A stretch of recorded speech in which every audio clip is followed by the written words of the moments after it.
بسم اللہ الرحمن الرحیم الحمدللہ رب العالمین۔ آج جس موضوع پہ ہم گفتگو کریں گے وہ نظم ہے حمد۔ حمد کے خالق ہیں سید صبیح الدین رحمانی۔ آج سید صبیح الدین رحمانی کا تعارف پڑھیں گے۔ سید صبیح الدین رحمانی 27 جون 1965 میں کراچی میں پیدا ہوئے۔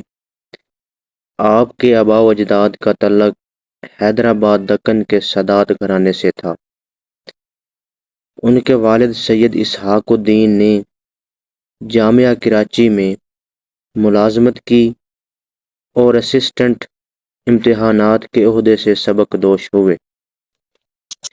آپ علمی جریدے نعت رنگ کے مدیر اور نعت کی تحقیق کے لیے قائم کردہ ادارے نعت ریسرچ سینٹر کے بانی و سیکرٹری اور غالب کی حیات و فن پر تحقیق کے لیے قائم کیے گئے ادارہ یادگار غالب کے صدر ہیں۔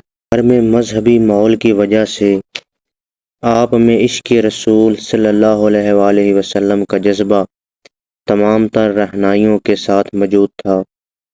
انہوں نے نعت خوانی کا آغاز 1973 میں پرائمری جماعت سے کیا۔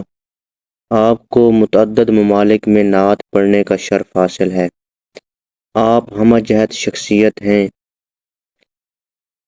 وہ نعت کے شاعر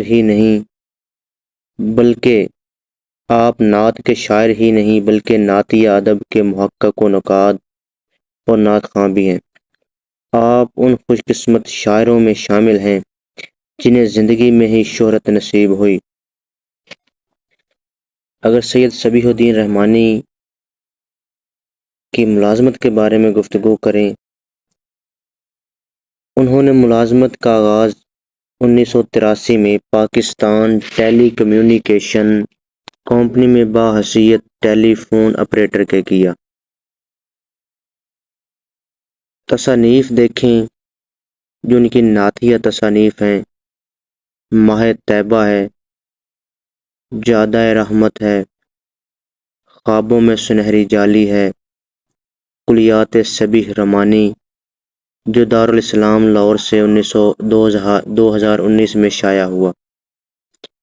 بات پہ گفتگو کریں تو آپ کو بہت سے اعزازات بھی ملے، جن میں نشان حیدر، ہلال امتیاز، ستارہ امتیاز اور تمغہ امتیاز نمایاں ہیں۔